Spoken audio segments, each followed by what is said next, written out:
दोस्तों नमस्कार, स्वागत है आप सभी का अभियंता क्लासेज यूट्यूब चैनल पर। जैसा कि आप सबको पता है कि बीटीएससी जेई पर काल मंडराने लगा है। बिहार टेक्निकल सर्विस कमीशन से आई जूनियर इंजीनियर की वैकेंसी पर उस पर बड़ा पेच फंस चुका है। जैसा कि आप सबको पता है, वैकेंसी कैंसिल होने का चांस 99% बढ़ गया है, जैसा कि आप लोग थंबनेल में देख रहे हैं। वीडियो को अच्छे तरीके से समझाने का प्रयास करूँगा, बताऊँगा क्या कैसे है मैटर, तो वीडियो को अंत तक देखिएगा। अगर आप हमारे चैनल पर नए हैं तो चैनल को सब्सक्राइब कर लीजिएगा, बेल आइकन को ऑल सेलेक्ट कर लीजिएगा। अगर अभी तक टेलीग्राम चैनल में ज्वाइन नहीं हुए तो टेलीग्राम चैनल अभियंता क्लासेस सर्च करके आप ज्वाइन हो सकते हैं। कैसे यहाँ पर काल मंडराने लगा है, कैसे कैंसिल होगा या फिर नहीं होगा, आपको इस वीडियो में बताने का प्रयास करूँगा। जैसा कि आप सबको पता है कि 21 तारीख के डेट में हाई कोर्ट ने टीचर ट्रेनिंग कॉलेज के 451 लेक्चरों की बहाली कर दी गई है निरस्त। क्यों निरस्त किया गया है आपको इस वीडियो में बताने का कोशिश करूंगा। जैसा कि आप लोग वीडियो में ध्यान दीजिएगा, काफ़ी सारे कैंडिडेट यहाँ पर लगातार कमेंट करते आ रहे हैं, एलआरसी वाले और संविदा कर्मी वाले भी यहाँ पर। जैसा कि ये पेपर कटिंग देख सकते हैं, टीचर ट्रेनिंग कॉलेजों में 451 लेक्चरों की बहाली हो गई है निरस्त। ये पेपर कल ही मैंने ग्रुप में प्रोवाइड कर दिया था। हालांकि कल हमको टाइम ना मिल पाया, इसलिए वीडियो नहीं बना पाए थे, क्योंकि कल एसएससी जेईई का एग्ज़ाम था और मैंने एग्ज़ाम देने चला गया था। जैसा कि ये देख सकते हैं, टीचर ट्रेनिंग कॉलेज के 451 लेक्चर की बहाली निरस्त कर दिया गया है। क्यों निरस्त किया गया है, आप पेपर को पढ़े होंगे। जो लोग नहीं पढ़े होंगे अभी यहाँ पर पढ़ के समझ लेंगे। राज्य के सरकारी टीचर ट्रेनिंग कॉलेज यानी बीएड कॉलेज में दी गई 451 लेक्चरों की बहाली को पटना हाईकोर्ट ने निरस्त कर दिया है। न्यायमूर्ति डॉक्टर अनिल कुमार उपाध्याय की एकल पीठ ने रवि कुमार सहित कई अन्य की ओर से दायर 3 अलग अलग रीट याचिकाओं की मंजूरी करते हुए ही आदेश दिया गया है। 478 पदों के लिए निकला था विज्ञापन। आवेदकों की ओर से अधिवक्ता सुनील कुमार सिंह तथा योगेंद्र कुमार ने कोर्ट को बताया कि बीपीएससी में वर्ष 2016 में सरकारी टीचर ट्रेनिंग कॉलेजों में 478 लेक्चरों की बहाली के लिए विज्ञापन प्रकाशित किया गया था।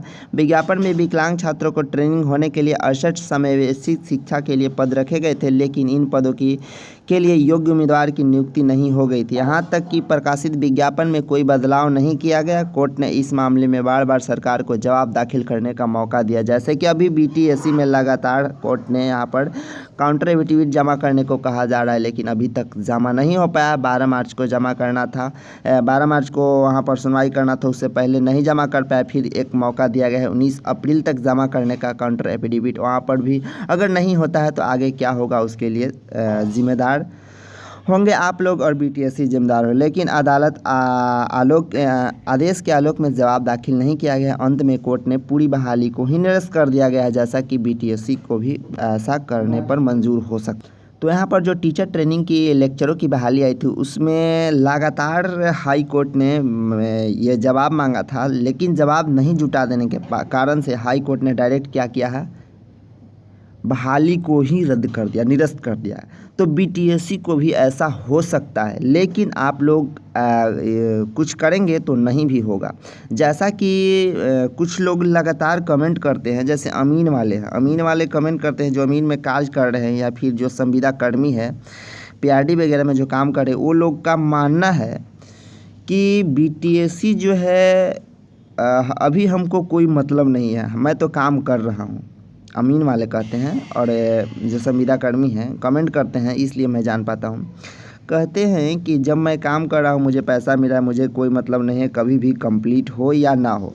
तो आप सबको बता दूं कि अगर हाई कोर्ट अगर बीटीएससी को निरस्त कर देती है, हालांकि ऐसा होना नहीं चाहिए, मैं नहीं चाहता हूं कि हो जाए ऐसा, अगर निरस्त कर देती है हाई कोर्ट बीटीएससी जेईई को, जूनियर इंजीनियर को, तो समझिए सबसे पहले तो स्टे लग सकता है। स्टे लग सकता है तो 1-2 साल यहाँ पर बेकार चला जाएगा, 1-2 साल टाइम वेस्ट हो जाएगा। उसके बाद अगर उसी तरह टीचर ट्रेनिंग कॉलेज का जो लेक्चर को निरस्त किया गया है, रद्द किया गया है, उसी तरह अगर इसको भी रद्द कर दिया जाता है तो समझिए कि क्या होने वाला है। अगर निरस्त कर दिया जाता है, फिर से नई बहाली आती है, तो समझिए कि वहाँ पर एग्ज़ाम होने का भी संभावना बढ़ जाएगा। एग्ज़ाम भी हो सकता है, कोई ठीक यहाँ पर नहीं है क्या होगा, ऐसा नहीं कह सकता हूँ कि कुछ भी हो सकता है, ठीक है, एग्ज़ाम भी हो सकता है। तो अगर एग्ज़ाम होंगे और जो लोग अमीन में कार्यरत हैं और संविदा कर्मी हैं, पीआरडी हैं, उनको यहाँ पर 100% है कि जॉब नहीं मिलेगा, क्योंकि एग्ज़ाम में जो पास करेंगे उन्हीं को जॉब मिलेगा। बात है कन्फर्म यहाँ पर। तो आप लोग समझ जाइए कि काम कर रहे हैं हम इनमें, ठीक है, कॉन्टैक्ट पर है, संविदा पर है, आपको कभी भी हटा दिया जा सकता है। मंत्री का भी आप सुने होंगे, विधानसभा में बताए थे कि कोई भी समय सीमा नहीं तय, समय सीमा बोल रहे हैं ये, कोई भी नियम नहीं है ऐसा कि मतलब संविदा कर्मी को परमानेंट किया जाए, आपको हटाया जा सकता है कभी भी, ठीक है। जब टाइम पूरा हो जाएगा, काम हो जाएगा सरकार को, आपको हटाया जा सकता है। जब हट जाएंगे, वर्क से हट जाएंगे, तो गलिए गलिए फिरते चलेंगे। इसलिए आप सबसे अनुरोध है कि इस पीटीएससी जेई को, जूनियर इंजीनियर को बहाली को पूरा कंप्लीट कराने में आप सहयोग कर सकते हैं। स्टे लग जाएगा तो कोई दिक्कत नहीं होगा, आप लोग को तो कोई दिक्कत नहीं होगा, आप लोग काम कर रहे हैं, 1-2 साल तक स्थिर रहेगा, फिर उसके बाद क्लियर करा दिया जाएगा। लेकिन जैसे ही अगर वैकेंसी रद्द कर दी जाती है, ये संभावना बढ़ जाएगा सबसे ज़्यादा किनके लिए, जो लोग काम कर रहे हैं, जो लोग पढ़ाई में लगे हुए हैं, उनको तो कोई दिक्कत नहीं है। अगर सपोज कीजिए एग्ज़ाम होता है तो, हालांकि बिहार में इंजीनियर डॉक्टर की कोई एग्ज़ाम होता ही नहीं है, ठीक है, ऐसे ही बहाली होता है। लेकिन ऐसा हो जाए तो क्या होगा, अगर रद्द कर दिया जाए, वैकेंसी निकले ही नहीं, तो क्या होगा, आप सोचिए ज़रा। तो इसलिए मैं आप सबसे अनुरोध करता हूँ कि इसको एकजुट होकर सभी लोग एकजुट होकर, जितने लोग काउंसलिंग कराए हैं, लगभग 11,000 कैंडिडेट एकजुट होकर इस बहाली को क्लियर कराने में सहयोग करेंगे तो सबसे अच्छा रहेगा, सबसे बेटर माना जाएगा। नहीं तो फिर आप भुगतेंगे, कोई नहीं भुगतेगा। जो सबसे ज़्यादा भुगतेंगे वही जो काम कर रहे हैं, और जो फ्रेशर कैंडिडेट है वो तो भुगतेंगे ही। एक बात और, बिहार पॉलिटेक्निक छात्र संघ के अध्यक्ष महोदय जब यहाँ पर कलेक्शन कर रहे हैं, पैसा कलेक्शन कर रहे हैं केस को डिस्पोज कराने के लिए, तो काफ़ी सारे कैंडिडेट ये कह रहे हैं कि हम नहीं देंगे पैसा तो क्या हो जाएगा, हमको तो जॉब लग ही जाएगा। ऐसा थोड़ा है कि हम नहीं देंगे तो जो देगा उसको जॉब लगेगा, हम नहीं देंगे तो हमको नहीं लगेगा। ये तो बिल्कुल ठीक है, लेकिन सबको एकजुटता होना पड़ेगा, सबको एकजुट होना पड़ेगा। अगर कोई लड़का कुछ सहयोग करके ऐसा करता है तो वहाँ पर कुछ नहीं होगा, कुछ थोड़े से कुछ नहीं होता है, बूंद बूंद तालाब भरता है। इसलिए मैं सभी से कहूँगा कि जो आपका पॉलिटेक्निक छात्र संघ के अध्यक्ष हैं DK सिन्हानिया हैं, और उनके नेतृत्व में आकर आप सहयोग करके केस को डिस्पोज करा सकते हैं, निरस्त करा सकते हैं। यहाँ पर आगे बहाली का जो प्रक्रिया है आगे बढ़ जाएगी, चांसेस बढ़ जाएगी। अब लगातार कमेंट करते हैं कि BTSC JEE का रिजल्ट कब आएगा, रिजल्ट का संभावना ही यहाँ कम लग रहा है। जब जवाब ही नहीं दे पा रहा है कमीशन हाई कोर्ट को, रिजल्ट की क्या बात रही, रिजल्ट का ही संभावना कम लग रहा है। रिजल्ट आ भी जाएगा तो आप खुश हो जाएंगे, खुशी से उछल जाएंगे, मोहल्ले में मिठाई बांट देंगे। लेकिन मोहल्ले में मिठाई बांटने से नहीं होगा। जब रिजल्ट आ जाएगा उसके बाद भी अगर हाई कोर्ट स्टे लगा सकती है, बहाली को रद्द कर सकती है। बिहार में कुछ भी होता है, कुछ भी होता है बिहार में, आपको पता होना चाहिए। ज्वाइनिंग लेटर मेरा हाथ से छीन लिया जाएगा, आप ये मान लीजिए। बोलिएगा गलत बोल रहा है अभियंता, नहीं, मैं गलत नहीं बोलता हूँ, कभी नहीं गलत बोलता हूँ। आपको हित के लिए मैं बताता हूँ, और आप लोग समझते होंगे कि नहीं ऐसा कुछ नहीं है। आप लोग भी समझिए, समझदार है। बिहार में क्या क्या हो रहा है आप लोग को पता है ना। बिहार SSC 6 साल पूरा हो गया, अभी तक कंप्लीट नहीं हुआ, 7वां साल चल रहा है। बिहार है बिहार बबुआ, बिहार, यहाँ पर कुछ नहीं हो पाएगा। अगर बिहार में जो है नौकरी छीना जाता है, अपने मन से नहीं मिलता है, छीना जाता है नौकरी। इसलिए आप लोग से अनुरोध है कि एकजुट होकर इस बहाली को कंप्लीट कराने में सफल बनाएं। आप ही लोग के लिए कहा जा रहा है, ना कि किसी और के लिए। और जो लोग सोच रहे हैं कि हम अमीन में काम कर रहे हैं, हमको कोई टेंशन नहीं है, उन लोग को सबसे बड़ी टेंशन है। जॉब से हट जाएंगे, चल जाएंगे गांव, मोहल्ला वाले पूछेंगे बबुआ क्या हुआ, आ गया गांव, रिटायर हो गया क्या,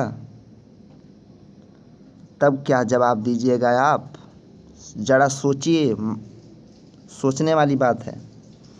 अगर वैकेंसी निरस्त हो जाती है, रद्द हो जाती है, तो यहाँ पर कोई ठीक नहीं है कि एग्ज़ाम होगा कि फिर से वैकेंसी आएगी। अगर फिर से वैकेंसी आती है तो उसमें चांसेज आपका हो जाता है कम। अगर मार्क्स बेसिस पर भी फिर से वैकेंसी आती है, सपोज कीजिए रद्द कर दिया जाता है, सपोज कर रहे हैं, ऐसा नहीं बोल रहा हूँ कि रद्द हो जाएगा, ठीक है, वीडियो को ध्यान से देखिएगा। सपोज कीजिए रद्द हो जाती है वैकेंसी और फिर से न्यू बहाली आती है, तो वहाँ पर कैंडिडेट बढ़ जाएंगे। कौन? 2020 का कैंडिडेट बढ़ जाएंगे, 2019 का उन कैंडिडेट बढ़ जाएंगे जिनका एज कम था, 2021 का भी कैंडिडेट आ सकते हैं यहाँ पर। तो सारे कैंडिडेट बढ़ जाएंगे, कम मार्क्स वाले चले जाएंगे घर, चल जाएंगे घर। समझिए, आप सोच रहे हैं कि काउंसलिंग हो गया है 55% पर, 60% पर, लेकिन जॉब हो जाएगा। काउंसलिंग कराने से जॉब नहीं होती है। फिर एक बार आपसे बोलता हूँ कि जब आपका ज्वाइनिंग लेटर हाथ में दे दिया जाएगा ना, उसके बाद आपसे ज्वाइनिंग लेटर छीन लिया जाएगा। इसी को बोलते हैं बिहार, ठीक है। आप कल देखे होंगे विधानसभा में राजद महागठबंधन के लोग गए थे, 19 लाख रोजगार देने की योजना बनाई थी चुनाव के समय, 19 लाख रोजगार, उसी को मांग को लेकर गए थे। देखे ना आप कितना लाठी डंडे से पीटा गया, क्या हुआ? समझिए, इसी तरह होगा। तो आप लोग सतर्क हो जाइए, एकजुट होकर सभी लोग काम कर रहे हैं अमीन में, या फिर संविदा कर्मी है, या फिर फ्रेशर कैंडिडेट है, सब लोग मिलजुल कर इस बहाली को क्लियर कराने में आप लोग सफल बनाएं। मैं यही आप लोग से प्रार्थना करूंगा। आप लोग बोलेंगे ऐसा बोल रहा है, नहीं, मैं आप लोग को ठीक बात बता रहा हूँ, ठीक है। उम्मीद करता हूँ वीडियो समझ चुके होंगे। ज़्यादा लंबा वीडियो बनाने की कोई ज़रूरत नहीं थी। मिलते हैं नेक्स्ट वीडियो में, तब तक के लिए थैंक यू, धन्यवाद। मैं बोला आप लोग ज़रूर करेंगे और इस junior engineer civil electrical mechanical को सफल बनाने में प्रयासरत रहेंगे। थैंक यू, धन्यवाद।